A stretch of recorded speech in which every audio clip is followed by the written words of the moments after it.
vamos a hacer una grabación para que llegue el amigo aquí. ¿De dónde está este pueblo? Curicó. Curicó. De Curicó hay mi grabación, vamos a tocarle un instrumento mapuche. Que el hombre le gusta el campo, dice, yo lo voy a tocarle un poquito, para que llegue un recuerdo.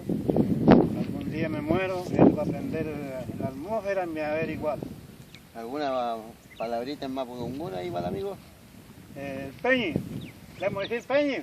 Peñi, ¿ya? Muy buen Peñi, anda dando su señora, no, dice que no lo quiere acompañar la señora. Porque es muy feo para mí, dice. Ya.